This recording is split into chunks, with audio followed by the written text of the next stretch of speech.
Ya, sambil tes, apakah suara saya masih terdengar nih? Masih terdengar, Pak Pak. Tejo.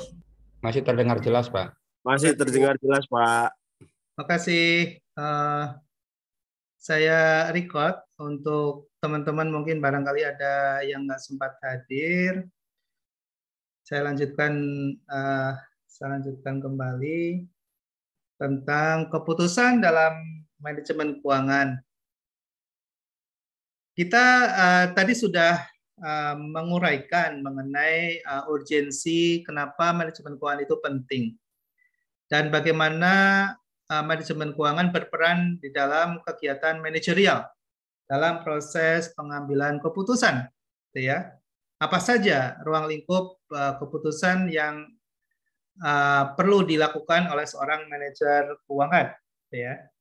Yang pertama tadi sudah kita sempat sampaikan dan jelaskan mengenai keputusan pendanaan, yaitu bagaimana kita bisa mendapatkan dana baik berupa modal atau pinjaman atau penyertaan dari pihak lain atau dari pihak internal melalui setoran modal agar optimum mendukung dan mensupport perkembangan aset perusahaan agar bertumbuh dan berkembang, ya.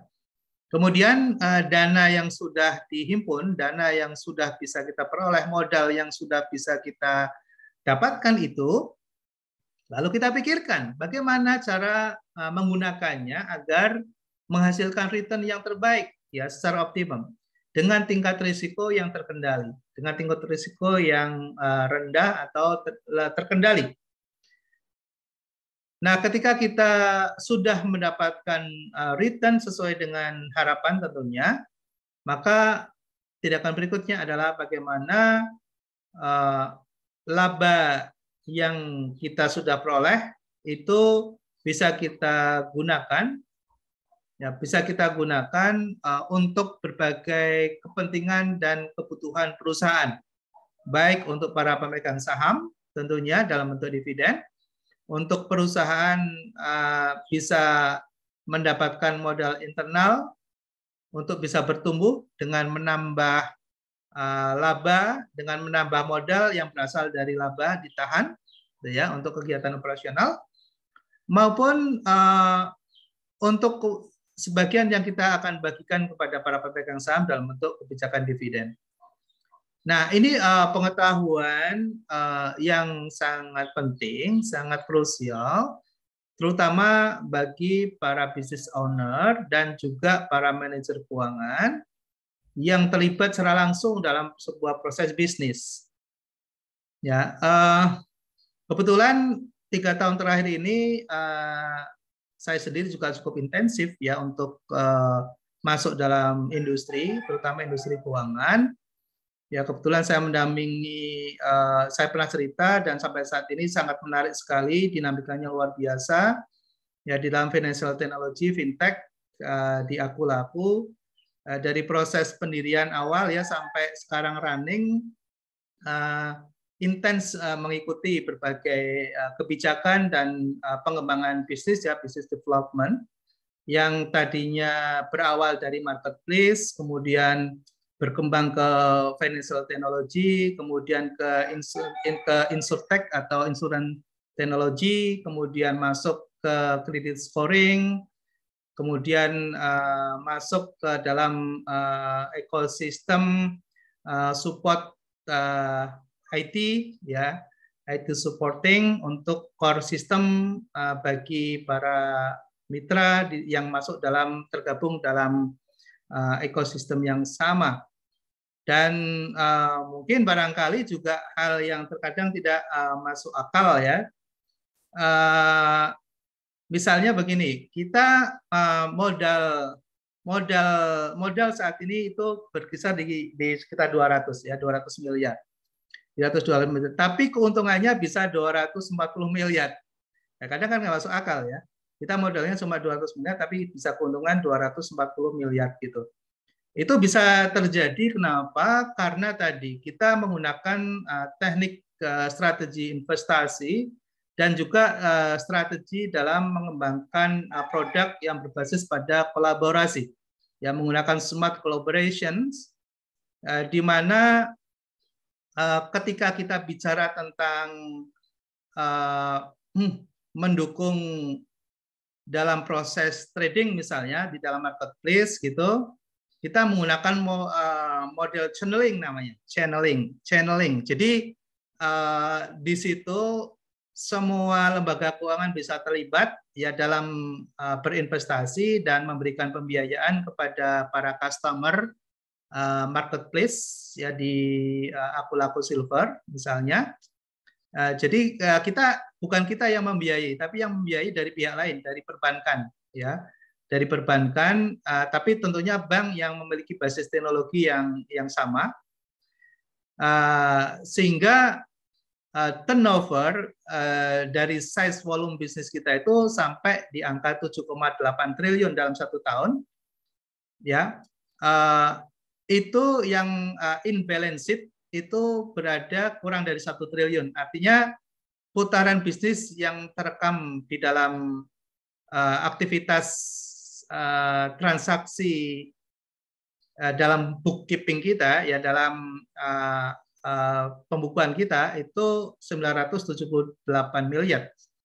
Tapi karena kita melakukan kolaborasi dan melakukan channeling dengan strategi investasi kekinian berbasis pada teknologi, itu bisa sampai 7,8 triliun sehingga kita bisa menghasilkan laba di atas modal yang kita miliki. Dan saya kira dalam kondisi pandemi kemarin ini hal yang sangat amazing, ya.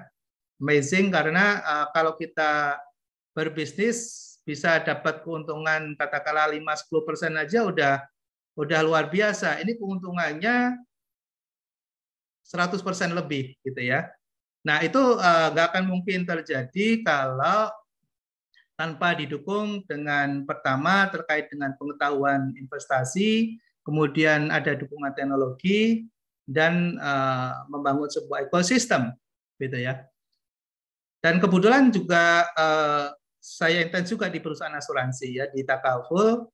Takaful perusahaan asuransi tahun kemarin itu kalau kita lihat laporan di industri asuransi banyak mengalami decline, bahkan ada yang tereliminasi karena selama 2 tahun ada beberapa klaim yang tidak bisa dipenuhi oleh perusahaan asuransi dan akhirnya harus menutup operasionalnya. Tapi kita justru untung. Asuransi Takaful, asuransi syariah Takaful itu membukukan keuntungan yang lumayan signifikan. Kenapa? Karena berbasis teknologi juga dan strategi dalam penempatan investasinya itu tepat, gitu ya, tepat. Jadi memang segala sesuatu kalau kita basisnya adalah pengetahuan, ya, kompetensi dan didukung dengan adanya teknologi yang baik, yang memadai, maka proses bisnis itu akan berjalan running well dan akan optimum hasilnya. Ya pasti ke depan ini menjadi sebuah keniscayaan. Jadi kalau mahasiswa teman-teman semuanya yang ada di sini ada orientasi untuk berbisnis atau masuk dalam sebuah industri yang sudah settle begitu, ada suatu perubahan yang memang sangat signifikan menurut saya yang akan berpengaruh ya terhadap baik karir maupun pengembangan bisnis atau business development yang memang harus diiringi dengan kompetensi, ya, diiringi dengan kompetensi. Jadi ya kalau boleh saya saran, janganlah puas cukup dengan apa yang kita tahu dari apa yang kita pelajari saat ini. Masih banyak hal yang harus kita ketahui, yang harus kita pahami, dan itu akan menjadi guidance kita ke depan. Ya ada teman-teman berseloroh, Pak Bagio, wah itu gelarmu tuh terlalu panjang katanya. Ikut ini, ikut itu gitu. Oke, no problem, nggak apa-apa komentar gitu. Ya tapi saya bilang ya ini kebutuhan saya gitu ya. Ini kebutuhan saya, bukan sekedar nampang gelar panjang, tapi saya butuh kompetensi. Saya butuh kompetensi di bidang risiko. Makanya saya ikut sertifikasi kompetensi risiko. Ada CRP itu, ya. Ada tanya, apa itu ada CRBD, apa itu CDMP gitu. Ya, memang sekarang zamannya sertifikasi dan kompetensi, butuh pengakuan. Ketika kita kompeten, kita butuh pengakuan. Nah, teman-teman juga jangan cukup puas dengan misalnya nanti dapat gelar MM misalnya, tapi kita nggak kompeten. Karena kompetensi itu ada lewat jalur profesi dan melalui sudah proses penilaian yang independen, profesional. Jadi itu nanti akan membantu. Ya, misalnya gini, ada yang suka di risiko gitu, ikut aja pelatihan risiko gitu. Ada yang suka di investasi misalnya, ikut aja training-training di bidang investasi gitu. Nah, kalau udah ikut training nanti dalami lewat proses bisnis, ya ikut magang atau nanti ikut dalam proses bisnis di perusahaan gitu, sehingga kompetensinya akan terus meningkat gitu. Nah, baru kalau udah siap nanti ikut sertifikasi kompetensi. Ya nanti dari situ kalian sudah punya SIM kalau mau masuk dalam dunia profesional. Ya atau misalnya mau berinisiasi berbisnis sendiri juga lebih pede ya, lebih Anda punya confident yang lebih baik gitu. Oke, ini baru pengantar. Nah, tujuan manajemen keuangan apa? Tujuan manajemen keuangan. Tujuan manajemen keuangan itu pertama memaksimumkan nilai perusahaan. Ya, value. Mungkin ada yang bertanya-tanya, kenapa itu perusahaan-perusahaan yang berbasis pada teknologi itu kok berani promosi habis-habisan gitu ya, bakar uang gitu ya, bakar uang misalnya, istilah kita bakar uang gitu. Ya ada yang berhasil, ada yang tidak memang gitu. Tapi orientasinya sebetulnya apa sih? Orientasinya adalah valuasi, ya valuasi. Orientasinya adalah valuasi.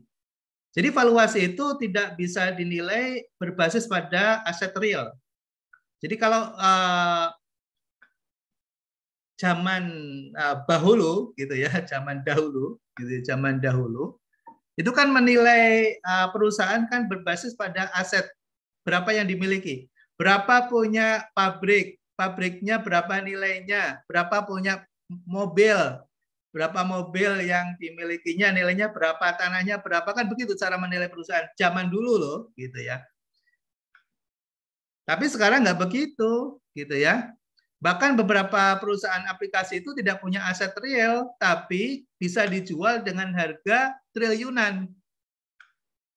Ya mungkin teman-teman yang barangkali belum pernah masuk dalam industri teknologi atau akan bingung gitu ya, kok bisa begitu gitu ya, kok bisa begitu? Ya, jadi yang dijual apa sih sebetulnya? Yang dinilai apa sih?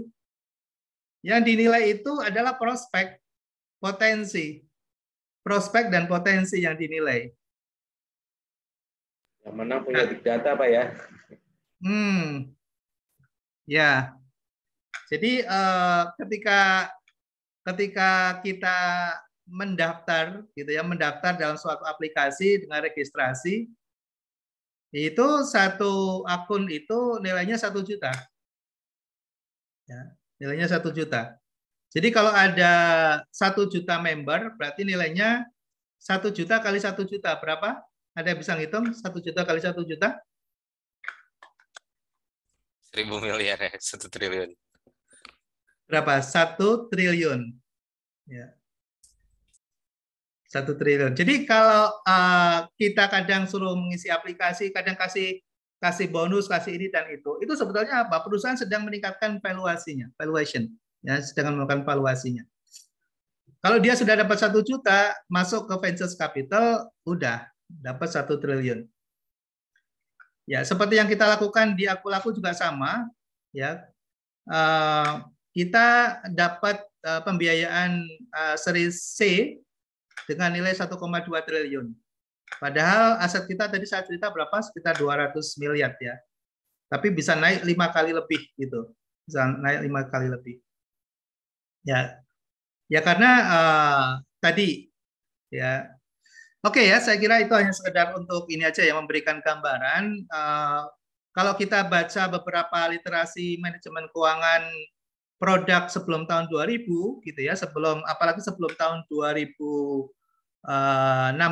gitu, maka kita nggak akan bisa menemukan tuh kata-kata valuasi, kemudian bagaimana meningkatkan nilai perusahaan, bagaimana menghitung nilai perusahaan dan seterusnya. Itu nggak ada literasi terkait dengan itu. Oke.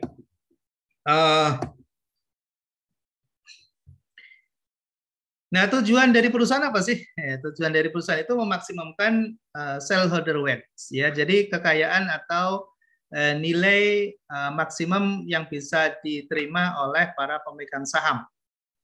Ya memang begitulah kondisinya. Makanya kalau kita bicara tentang manajemen keuangan itu beberapa pihak mengatakan misalnya ini sangat homo economicus, ya, homo economicus gitu ya, atau economicus gitu. Economicus itu berorientasi pada maksimisasi kesejahteraan wealth, ya, maksimisasi pada nilai ekonomi, ya, maksimisasi dalam nilai ekonomi. Nilai ekonomi itu nilai yang bisa terukur dari kepemilikan, ya, dari aset, ya, dari aset. Ya beda dengan maksimisasi kebahagiaan misalnya. Jadi kalau Anda membandingkan antara maksimisasi happiness, ya, happiness dengan maksimisasi shareholder wealth, pasti berbeda gitu ya. Nah kalau kita yang mungkin misalnya muslim berpuasa misalnya, ya kan, itu maksimisasi happiness, ya, dia dapatkan suatu kebahagiaan tersendiri, ya, ketika melakukan dalam suatu penderitaan, gitu ya, penderitaan untuk mendapatkan suatu kebahagiaan. Tapi dalam hukum ekonomi itu tidak berlaku, gitu ya, itu tidak berlaku. Jadi parameternya sangat matematik dan saintifik, ya, di dalam mempelajari ekonomi, gitu ya, apalagi keuangan. Ya, value creation occurs when we maximize the share price for current shareholder. Jadi menciptakan nilai, ya, ketika kita memaksimumkan harga saham pada para pemegang saham pada saat ini, ketika kita berhasil menciptakan suatu value dan kemudian berdampak maksimisasi dari pendapatan yang diperoleh para pemegang saham, maka dinilai kita berhasil, gitu ya, kita berhasil.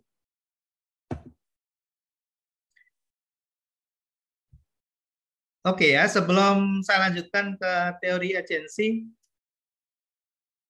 ini ada beberapa teori dasar. Silakan kalau ada yang mau ditanyakan. Adakah yang mau ditanyakan?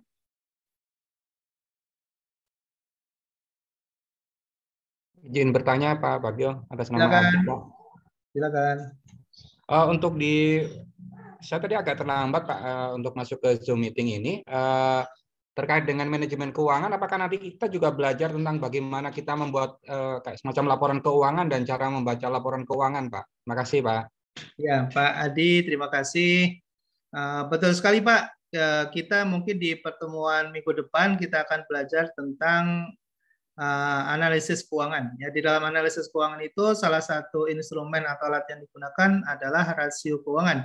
Nah, di dalam rasio keuangan itu tentunya yang dijadikan sebagai alat yang akan dianalisis adalah laporan keuangan. Tapi kita tidak diajarkan di dalam manajemen keuangan bagaimana menyusun laporan keuangan. Karena menyusun laporan keuangan itu adalah tugas dari accounting, ya, dari bookkeeper, dari accounting.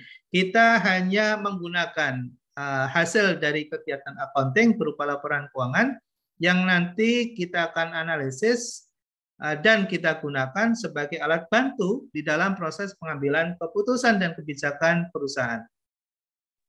Begitu, Mas Adi. Baik, terima kasih Pak Bagio. Sama-sama, terima kasih. Mudah-mudahan masih on semuanya ya. Kadang dibuka tapi ada nama tapi orangnya nggak tahu di mana gitu ya. Oke, Mas Adi, terima kasih. Masih menyimak Pak Bagio. Terima kasih Mas Adi, ini buktinya menyimak ya. Saya belum Terima tahu. kasih, Pak. Terima kasih. Pertanyaan Pak Bagio. Sama-sama ya, silakan Mas. Izin Pak, perkenalkan nama saya Ahmad Zakaria Pak. Izin bertanya Pak terkait dengan kaitannya nilai perusahaan tadi Pak. Kan nilai perusahaan ada yang tadi Bapak bilang ada yang bersifat aset fisik, ada yang non aset fisik gitu Pak. Saya berkaca ke dulu saya pernah ingat Pak waktu pembelian perusahaan PT Sampurna itu Pak yang dibeli oleh Philip Morris itu kan nilai pembeliannya pada waktu saat itu kan sangat fantastis dibandingkan dengan nilai asetnya. Nah, salah satu yang saya ingat dulu karena adanya goodwill Pak ataupun istilahnya pelanggan setia terhadap rokok Ji Samsu dan Sampurna itu yang sehingga akhirnya Philip Morris rela membeli saham PT Sampurna yang harganya jauh di atas nilai asetnya. Nah, yang saya jadi pertanyaan Pak, goodwill atau nilai kepercayaan terhadap perusahaan itu Pak, siapa yang menentukan? Terus bagaimana indikatornya ya Pak? Ya, saya juga agak bingung gitu. Tiba-tiba ada di laporan keuangan ada istilah goodwill, ada istilah lisensi, ada istilah royalti yang itu kan aset yang tidak berwujud gitu Pak. Yang kadang-kadang mengukurnya agak sulit gitu, intangible value gitu Pak. Terima kasih Pak. Ya, terima kasih Pak Ahmad Zakaria. Ini pertanyaan yang mudah-mudahan mewakili juga yang lain karena memang betul sekali apa yang disampaikan Pak Zakaria bahwa dalam menilai suatu aset atau entitas itu tidak semata pada nilai aset realnya, tapi juga ada goodwill. Nah, goodwill itu sebetulnya adalah nilai di mana perusahaan itu bisa peroleh dalam proses dan jangka waktu yang panjang dan penuh dengan pengorbanan. Nah, bentuknya apa? Bentuknya adalah potensi, Pak. Bentuknya adalah potensi dan prospek. Nah, potensi dan prospek itu ada di customer. Ya, ujungnya ada di customer.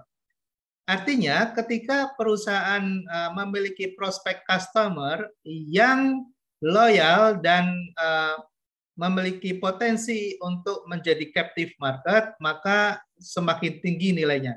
Contoh sederhana ketika kita melakukan registrasi dalam suatu aplikasi tertentu misalnya, itu ketika kita sudah masuk dalam akun mereka, itu tadi yang saya ceritakan, ya value-nya sudah muncul, tapi value itu belum bisa mengenerate income karena akan dihitung itu sebagai sebuah potensi, tapi belum sebagai real market.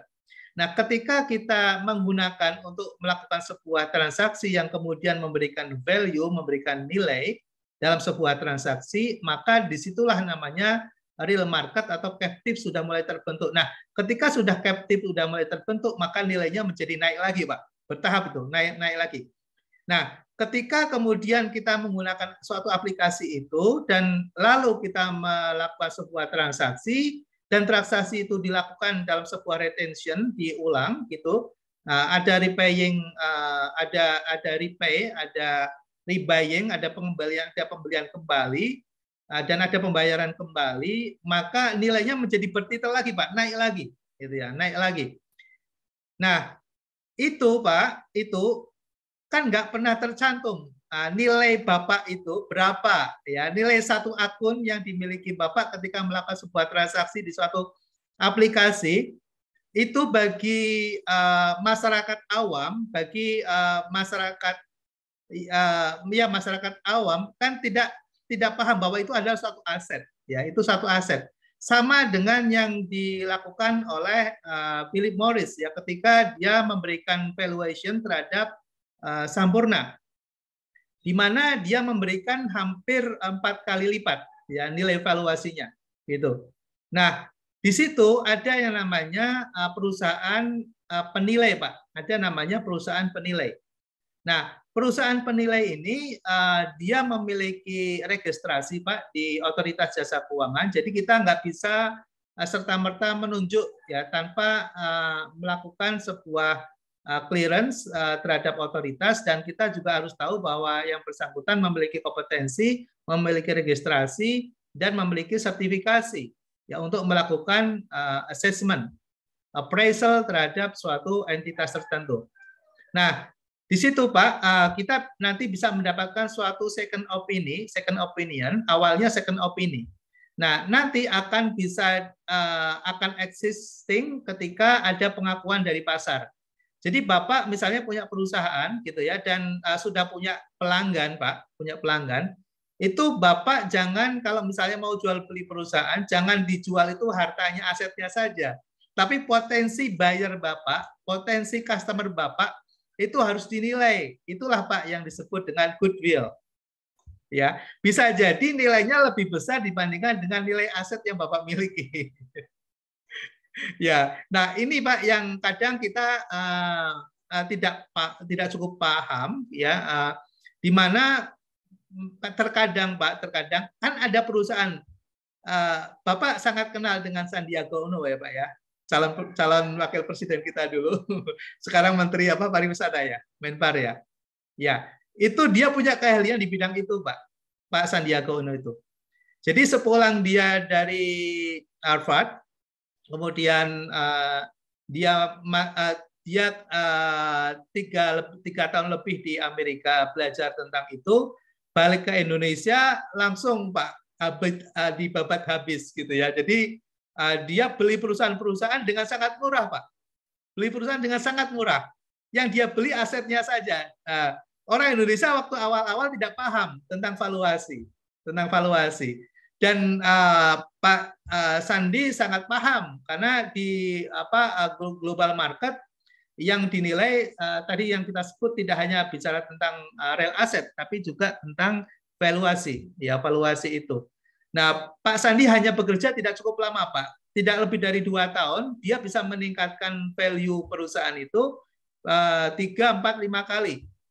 Sehingga makanya dalam usia yang sangat muda, gitu ya, dia awalnya sangat muda, tapi menjadi bagian dari orang terkaya di Indonesia. Itu nggak mungkin dilakukan kalau berbisnis dengan cara-cara konvensional, Pak.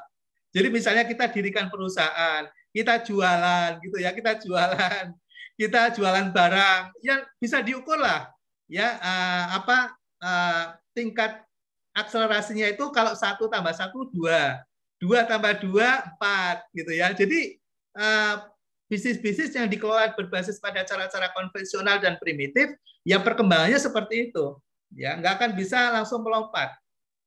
Nah, sekarang para milenial Pak, yang kemudian asetnya itu bahkan kita nggak pernah menyangka Nadiem Makarim bisa menjadi Menteri Pendidikan gitu ya, dengan usia yang relatif masih muda dan pengalaman juga belum berpuluh-puluh tahun ya, hanya kurang lebih sekitar 7 tahun gitu ya, 7 tahun menggelembungkan suatu entitas bisnis sampai 1000 kali lipat gitu dari nilai awal, ya itu suatu pengalaman yang luar biasa dan diapresiasi oleh banyak pihak, dan itu juga diikuti oleh anak muda yang lain ya, sekelas Mas Zaki di Bukalapaknya dan teman-teman yang lain ya.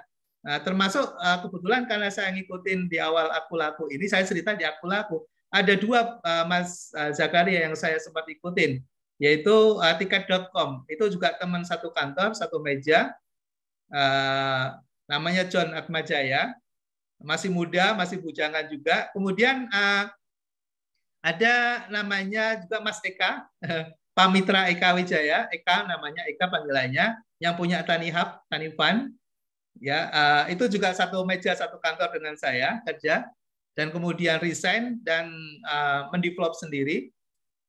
Ya kita nggak hitungan puluhan tahun ya, kayak Mas Eka itu baru 3 tahun berjalan, sekarang dia sudah dapat 3 series pembiayaan dari venture capital. Awalnya adalah seri C, seri C itu 1,2 triliun, kemudian dapat lagi seri B, ya seri B itu di angka 2,4. Bayangkan masih bujangan Mas Zakaria, tapi menggelembung sangat cepat sekali ya, karena dia berbasis pada teknologi dan masuk dalam ekosistem keuangan digital. Jadi ya seperti itulah kondisinya. Ya seperti itu kondisinya. Terima kasih, Cukup ya Mas. Ada lagi yang mau ditanyakan? Terima kasih Mas Zakaria. Ada yang lain yang mau ditanyakan? Oke ya, kalau belum ada, saya lanjutkan ya ke agency teori. Agency teori. Agency teori ini banyak dijadikan sebagai rujukan dalam perusahaan asuransi, dalam perusahaan pasar modal, gitu ya. Di mana di dalam konsep teori agensi ini adalah kita membuat agent atau perwakilan atau kepercayaan trustee terhadap pihak lain untuk melakukan dan mengambil suatu keputusan yang mengandung risiko, tapi risiko tetap terkendali dan memberikan impact ya terhadap aset yang kita miliki. Ya, sebagai contoh misalnya, dalam terminologi bisnis misalnya, dalam terminologi bisnis itu kan kalau kita mau berbisnis ya mestinya kita masuk dalam sebuah transaksi, kemudian kita ikut dalam proses, apakah itu proses produksi, apakah proses transaksi dalam perdagangan misalnya, atau proses sewa menyewa misalnya, atau proses investasi misalnya. Nah, itu kan secara terminologi dasarnya berbisnis itu ya seperti itu gitu ya.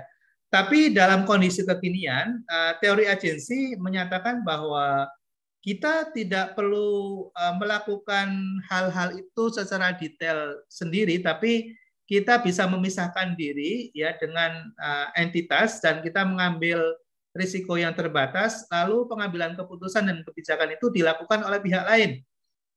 Ya, contoh misalnya kita bekerja dengan broker misalnya ya, broker di pasar modal. Kita mau investasi di pasar modal. Kalau kita tidak cukup pengetahuan dan kompetensi yang memadai, kalau kita mau investasi di pasar modal, maka sangat berisiko sekali, gitu ya. Nah, gimana cara mengurangi risiko itu dan kemudian kita tetap bisa mengendalikan dengan cara yang terbatas, ya, dan tentunya kita tidak langsung masuk dalam sebuah proses pengambilan keputusan, tapi kita menyerahkan ya sebagian kewenangan kita kepada broker tadi, gitu ya, kepada broker untuk mengambil keputusan. Kenapa kita serahkan kepada broker? Karena broker memiliki kompetensi, memiliki sertifikasi, memiliki keterampilan, pengetahuan, dan dia mempertaruhkan profesionalismenya itu kepada kita. Jadi kalau dia tidak berhasil, pasti dia akan jatuh, gitu ya.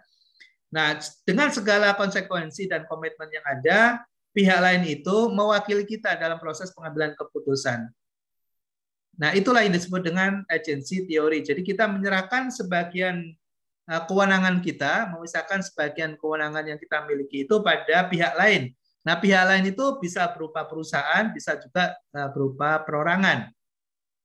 Ya, mudah-mudahan bisa dipahami. Nah, agency teori ini saat ini sudah sangat besar pengaruhnya dan sekaligus juga berdampak secara signifikan terhadap perkembangan industri. Ya, karena tanpa ada agency teori ini, industri nggak akan bisa bertumbuh cepat. Ya, karena masing-masing mungkin akan bekerja secara tradisional. Ya, misalnya kalau saya ingin menjual sesuatu, ya saya sendiri harus menjual, itu kan. Berarti kan waktu saya, kemudian kesempatan saya, semuanya hanya untuk satu tindakan saja. Ya, sementara ada opportunity lain yang sebetulnya bisa dilakukan. Ya, ya contoh misalnya semacam sekarang ini yang kita sekarang lakukan ya, saudara-saudara kalian. Saya kemarin ditanya sama akademik Pak Bagio, bisa ngajar nggak?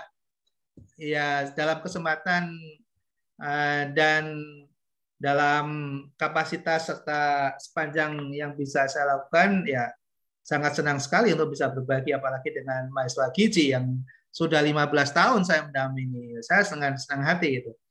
Tapi harus offline, Pak. Nah, kalau itu saya mohon maaf, saya gitu. Kalau offline mungkin saya mohon tidak bisa, mohon izin tidak bisa gitu. Bukan berarti kemudian tidak bisa itu tidak ada komitmen untuk membantu, tapi memang dalam berbagai kondisi saat ini sangat sulit gitu ya, karena lokasinya jauh. Saya bekerja sudah hampir 2 tahun ini dari kampung, dari Pekalongan nih. Ini saya ngasih materi ini juga dari Pekalongan, nggak di Jakarta, nggak di Depok gitu ya, dari kampung. Dari kampung, dan saya mengendalikan 5 perusahaan dari kampung. Ya, ada Asuransi Takaful, ada Aku Laku, ada Inovasi Teknologi, Kredit Scoring, ada di BRI sebagai peneliti utama di BRI. Semuanya dari jauh gitu. Kalaupun ketemu gitu, karena memang sangat terpaksa dan terkait dengan misalnya signing untuk seremonial saja gitu. Tapi kalau yang terkait dengan proses administrasi, ya semuanya serba elektronik sekarang gitu ya. Nah, itu juga termasuk agency theory juga ya, penerapan agency theory gitu. Jadi kalau agency theory ini tidak ada, ya repot juga ya, kita nggak bisa mendelegasikan atau mewakilkan kewenangan kita pada pihak lain dalam mengambil keputusan ya, termasuk misalnya elektronik digital ya, termasuk e-digital ya, elektronik digital, atau electronic signing atau digital signing, tanda tangan elektronik misalnya. Kalau tanda tangan elektronik itu tidak ada, ya mungkin juga akan menjadi sangat sulit ya untuk mengambil keputusan legal ya dalam sebuah keputusan yang memang butuh tanda tangan basah misalnya. Nah, untungnya sekarang sudah ada digital signing ya, dengan menggunakan barcode yang sudah terdaftar di Dukcapil, kemudian difasilitasi dengan aplikasi, kita bisa melakukan signing yang bisa terverifikasi dan keakuratan datanya 99% benar ya. Jadi itu termasuk salah satu penerapan dari agency theory. Kita tidak perlu secara fisik untuk melakukan sendiri, tapi akurasi dan validasi datanya bisa dipertanggungjawabkan. Nah, itu salah satunya seperti itu. Oke, ada yang mau ditanyakan? Yang lain?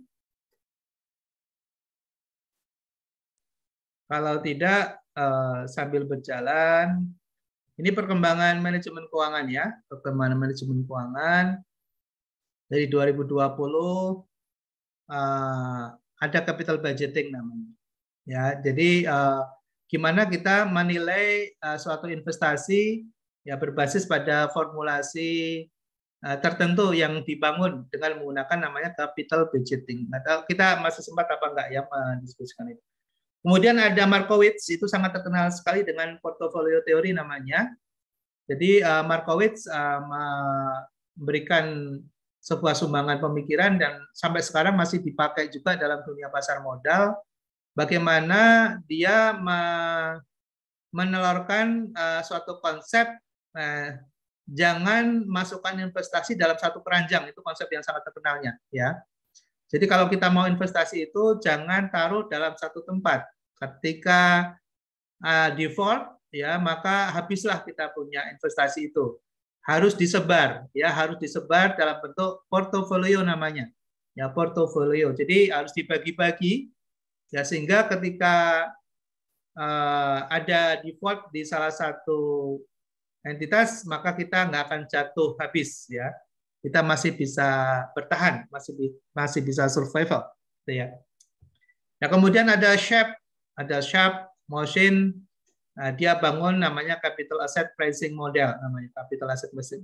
Ada model bagaimana menyusun harga atau menentukan harga atau menetapkan harga dari suatu aset manajemen, dari surat berharga atau efek ya, dari efek.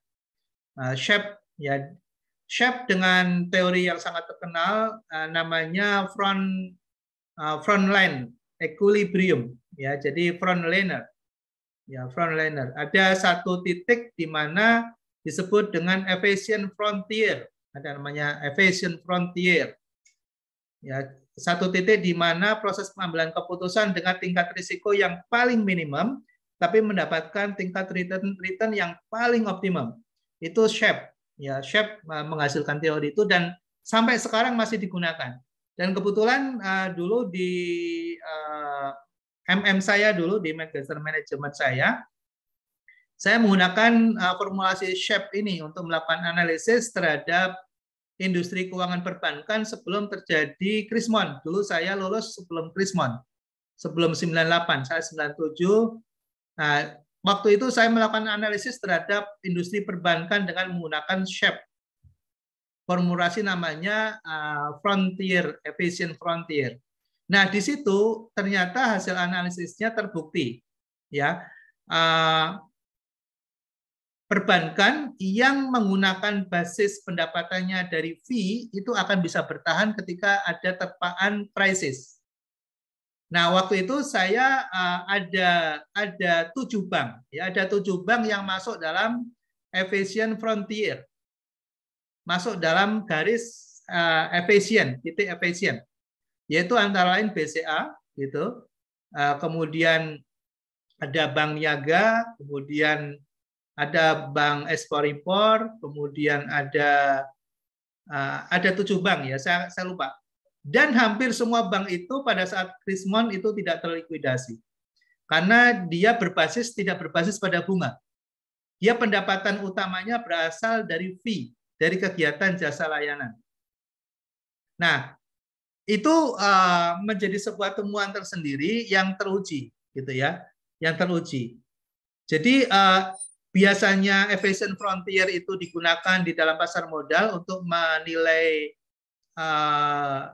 menilai saham, yang menilai efektivitas saham ketika kita investasi di saham. Pilihan sahamnya apa saja sih? Ya, ada saham A, saham B, saham C gitu. Nah, yang kita mau pilih saham yang mana gitu. Nah, itu dengan menggunakan efficient frontier kita akan mendapatkan informasi dan rekomendasi. Kita diminta untuk membeli saham ini yang masuk di dalam yang namanya garis efisien, Nah, itu teori itu sangat membantu sekali dan akan memberikan informasi dalam proses pengambilan keputusan yang benar. Ya, jadi saudara sekalian, kenapa yang kemudian berbasis pada big data analytics itu lebih mendekati pada kebenaran, ya? Karena memang yang di capture itu adalah real activities, ya, dan real behavior, ya, perilaku yang sebenarnya dari consumer, dari customer dan consumer, juga dari proses perilaku yang terekam selama menggunakan media digital itu akan memberikan informasi yang tingkat validasi dan keakuratannya mendekati angka 99%. Makanya kalau saudara perhatikan beberapa perusahaan marketplace misalnya atau financial technology yang menggunakan basis analitik data, big data itu rata-rata bertumbuh signifikan, ya, karena proses pengambilan keputusannya itu berbasis pada kondisi yang mendekati pada apa adanya, ya, pada apa adanya.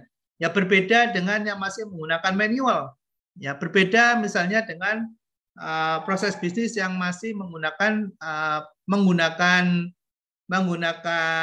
common sense, ya.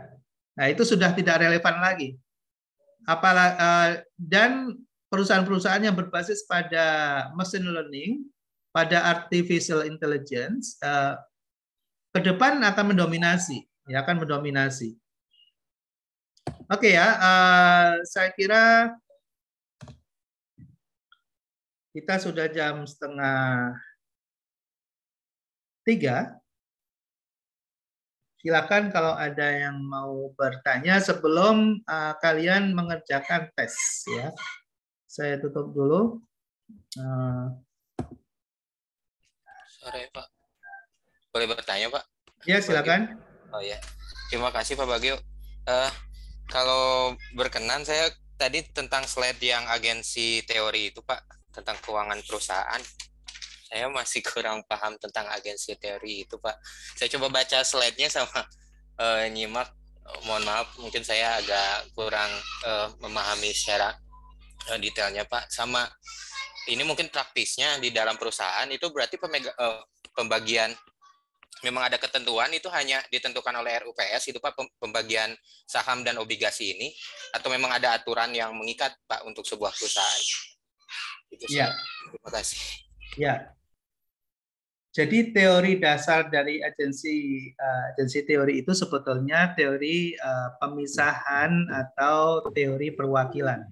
Jadi kita memberikan sebagian kewenangan atau mendelegasikan kepada pihak lain dalam melakukan sebuah proses pengambilan keputusan, ya. Nah, bentuknya bisa bermacam-macam. Bisa dalam bentuk individual atau dalam bentuk korporasi, ya, corporate. Nah, kalau contoh sederhana dalam bentuk individual, misalnya saya seorang pemilik dana, ya, saya seorang investor.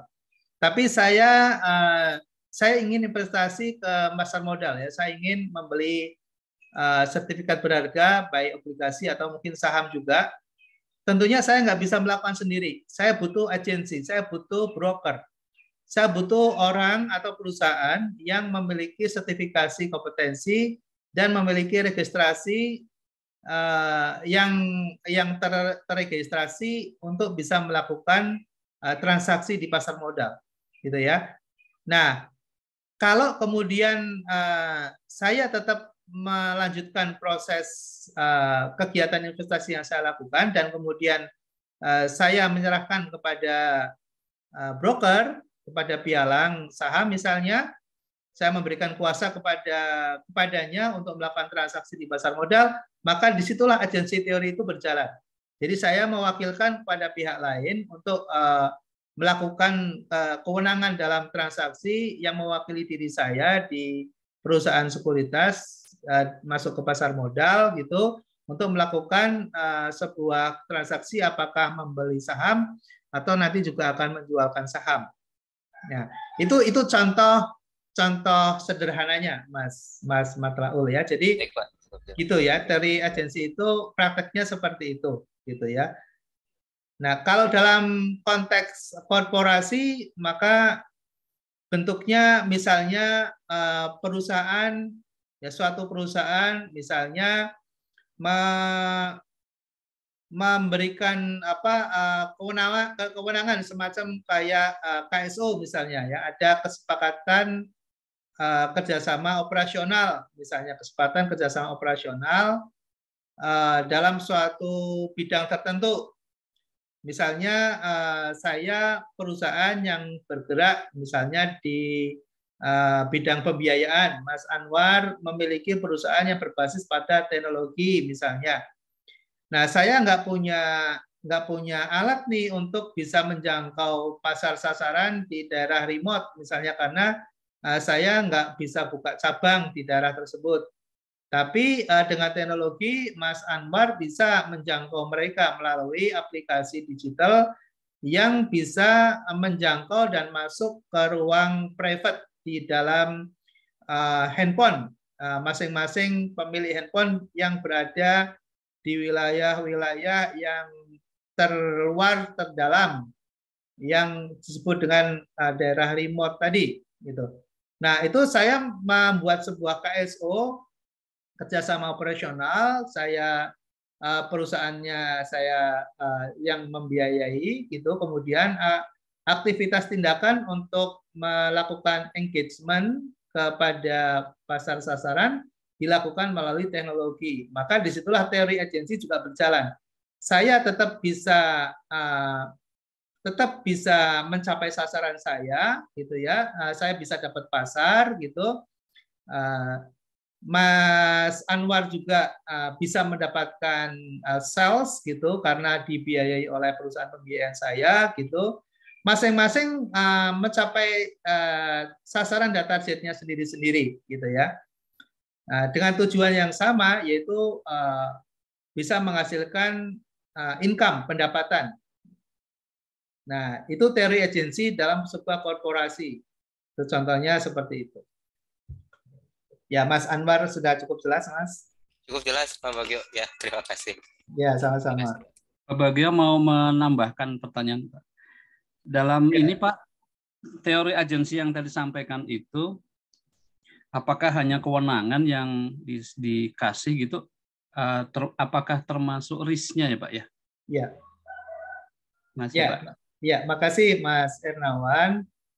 Jadi kalau bicara pelimpahan kewenangan atau pendelegasian selalu mengalir di dalamnya ada risiko, ya. Nah, disinilah yang dibutuhkan sebuah pengetahuan tadi. Jadi kalau kita tidak cukup memahami tentang prinsip-prinsip dalam proses bisnis ketika kita masuk, maka tentunya itu sangat berisiko dan masing-masing pihak pasti akan melakukan mitigasi terhadap risikonya masing-masing. Ya, sebagai contoh misalnya tadi bicara contohnya adalah menerapkan teori agensi dalam sebuah kolaborasi pembiayaan ya antara saya dengan Mas Anwar, di mana saya memiliki modal untuk bisa memberikan pembiayaan kepada sasaran saya, tapi saya tidak memiliki teknologi. Sementara Mas Anwar punya teknologi tapi nggak punya capital untuk memberikan pembiayaan kepada sasarannya. Maka saya dengan Mas Anwar melakukan sebuah kolaborasi, di mana posisi masing-masing memiliki porsi, tugas, hak, dan kewajiban yang berbeda.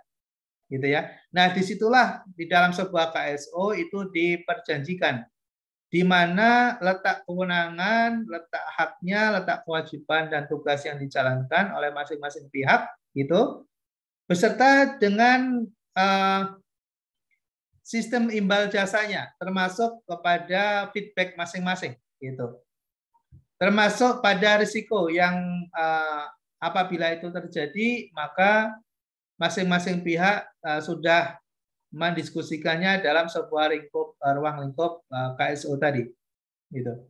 Jadi tidak hanya bicara tentang pelimpahan kewenangan dan pendelegasian, tapi juga bicara tentang sampai sejauh mana batas risiko yang akan dihadapi oleh kedua belah pihak. Sebagai contoh misalnya antara investor dengan seorang broker atau pialang misalnya. Di situ jelas ya ada masing-masing risiko yang akan dihadapi. Yang akan dihadapi seorang investor pasti ketika ada loss ya dalam sebuah transaksi, dalam sebuah trading loss. Nah, loss-nya itu tentunya bisa dibatasi ya dengan melakukan agreement dengan pialang atau broker. Misalnya dibatasi, dilimitasi pada angka 10% misalnya. Ya, di lock pada angka 10% misalnya. Maka seorang pialang atau broker ketika dia menghadapi loss dari aset manajemen yang dia kelola, ketika sampai di angka 10% dia pasti akan berhenti, akan dia lock gitu ya. Nah, ketika dia lupa, dia abai misalnya, dibiarkan jalan terus transaksi dan kemudian terjadi decline, terjadi drop ya, sampai angka 20%, maka tentunya dia harus menanggung risiko 10% itu harus kembalikan ya. Jadi dia harus menanggung risiko itu. Nah, itu yang namanya teori agensi. Jadi teori agensi itu kedua belah pihak menanggung sebuah risiko apabila ada suatu loss gitu ya. Nah, itu dibicarakan dalam sebuah agreement. Itu Mas Ernawan. Baik Pak. Makasih Pak Bagio. Sama-sama. Makasih. Baik, ada lagi yang mau ditanyakan? Pak Bagio, Rudi Pak, mau nanya Ya, Pak ini. boleh Mas Rudi.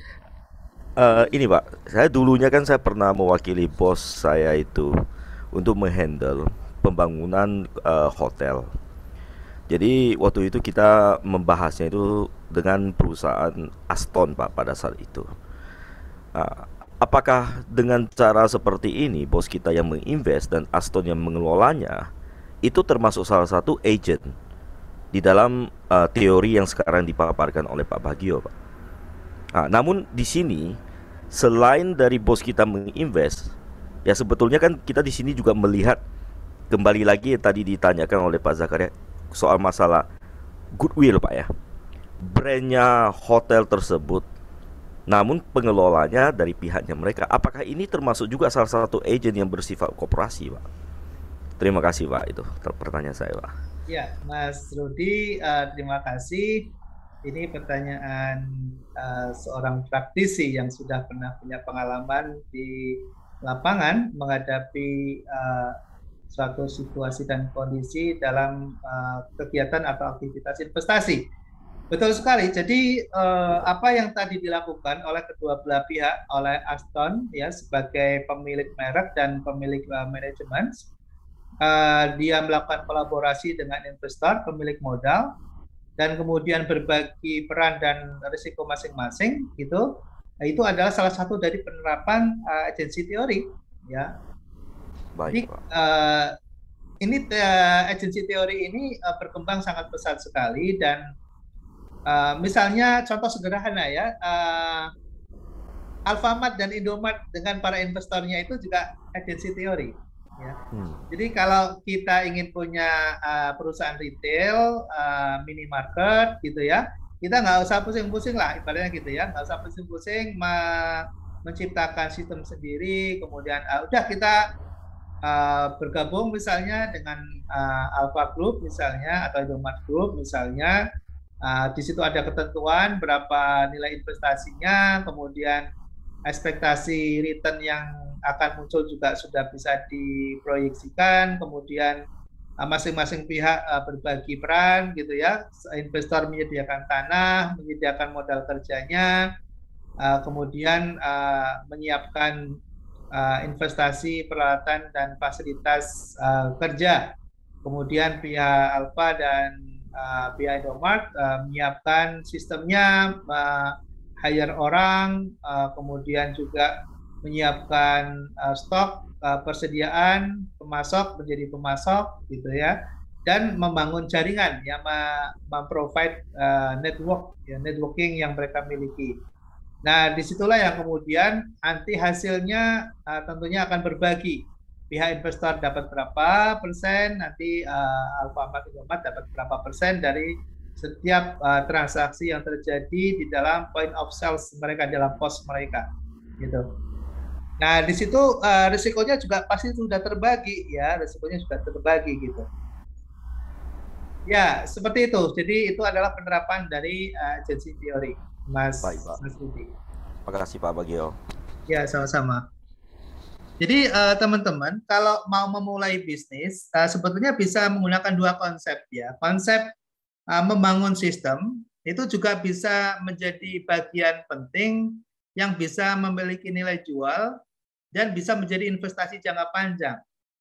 Ya, banyak yang sekarang anak-anak muda tidak berpikir modal, jadi tidak perlu kerja keras untuk memikirkan bagaimana cari modal.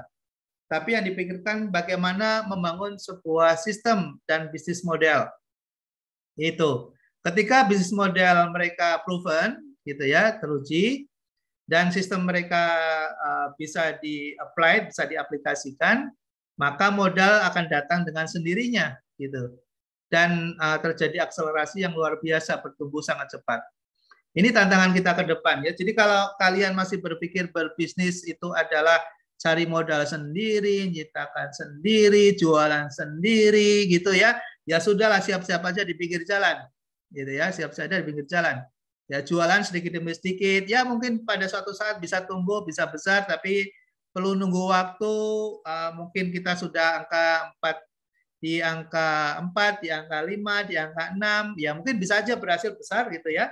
Tapi prosesnya sangat panjang sekali. Itulah proses akselerasi pilihan yang bisa kita lakukan ya. Kita membangun sebuah sistem ataukah kita akan membangun suatu bisnis gitu. Jadi bisnis atau sistem yang kita mau bangun. Nah, kalau dalam terminologi masa lalu kan kita selalu berbicara tentang bisnis. Gimana kita bangun bisnis gitu ya. Nah, kalau dalam istilah anak-anak milenial, gimana kita bangun sistem? Jadi yang bicarakan adalah sistem. Ya, karena nanti bisnisnya akan berjalan dengan sendirinya, pemiliknya juga tidak perlu satu, bisa banyak gitu. Ya, itulah cara berpikir yang saya kira sudah kadang di luar textbook yang ada yang kita pelajari selama ini. Oke, saya kira demikian. Ini teori agensi yang tadi sudah kita diskusikan, ya. Dan nah, di dalam konsep finance juga ada yang disebut dengan social responsibility.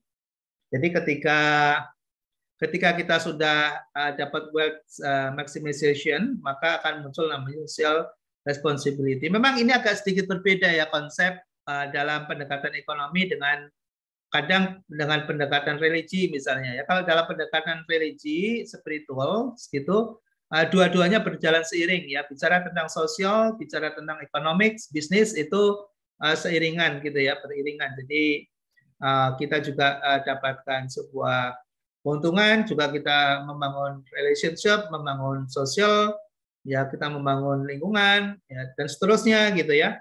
Nah, tapi ada pembatasan di dalam beberapa konsep dan teori finance. Di situ disebut wealth maximization doesn't preclude the firm from being socially responsible. Oke.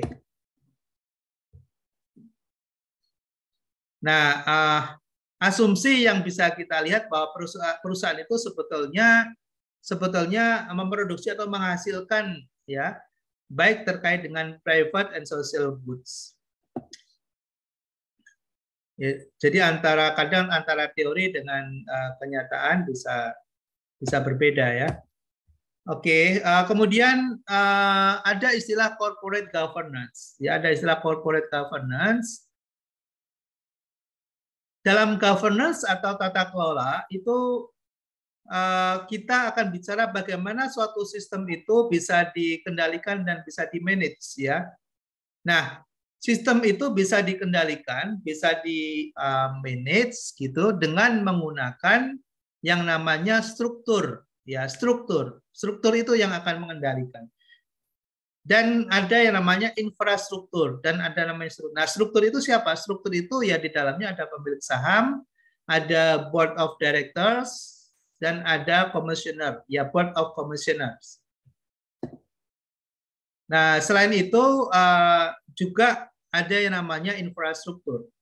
Infrastruktur itu yang mendukung ruang lingkup pekerjaan dari struktur yang ada. Ya, baik sifatnya technical maupun non-technical. Nah, kalau di dalam struktur perusahaan, dalam membangun tata kelola yang baik, ya corporate governance dalam tata kelola korporasi atau perusahaan, beberapa jabatan, ya vice president of finance, jadi keterwakilan dari kegiatan keuangan itu bisa dibagi-bagi. Ada yang disebut dengan treasurer, ada yang disebut dengan controller. Ya. Nah, treasury ini yang sering disebut dengan treasury yang menghasilkan, ya kegiatan yang menghasilkan dan kegiatan yang mengendalikan.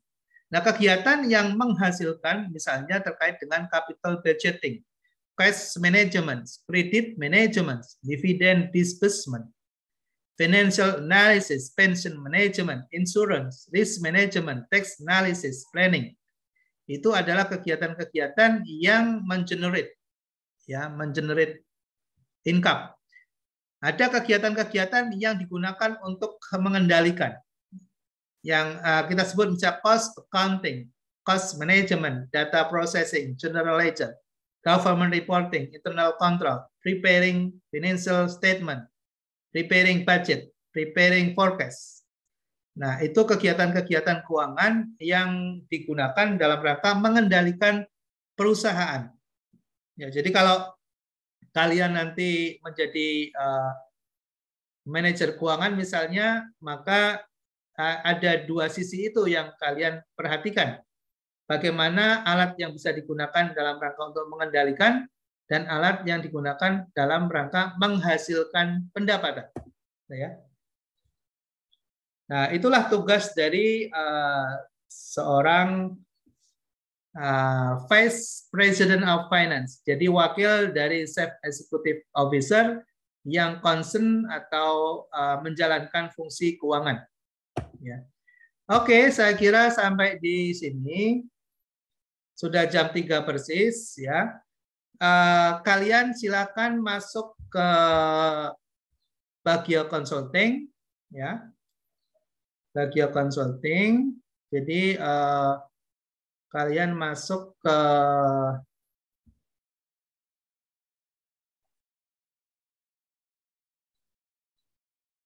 ke sini.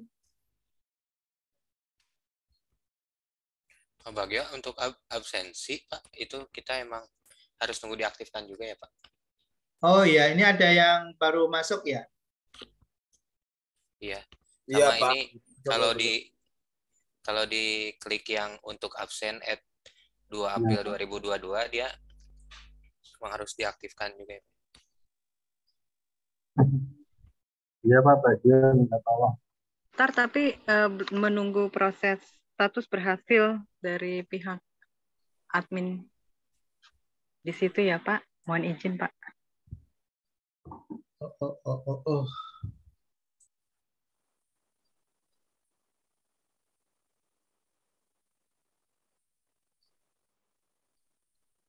Kenapa ya tiba-tiba? Kenapa, Pak? Tiba-tiba down. Oh, Down. Oke, mungkin ada masalah nih di sinyal. Nah, Pak, saya repair dulu. Kita istirahat dulu 30 menit untuk menjalankan sholat asar, istirahat sebentar.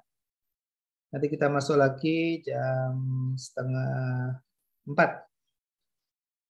Mudah-mudahan sudah selesai. Baik Pak. Oke, terima kasih. Untuk yang 3:30 pakai link yang kedua Pak ya? Berarti ini live dari sini atau seperti ya, apa? ini kita live dulu ya. Oke, kita siap. Dulu, nanti kita masuk ke link yang kedua. Siap. Biar nggak terlalu panjang ya. Makasih. Terima kasih Pak. Assalamualaikum. Ya, waalaikumsalam. Wow.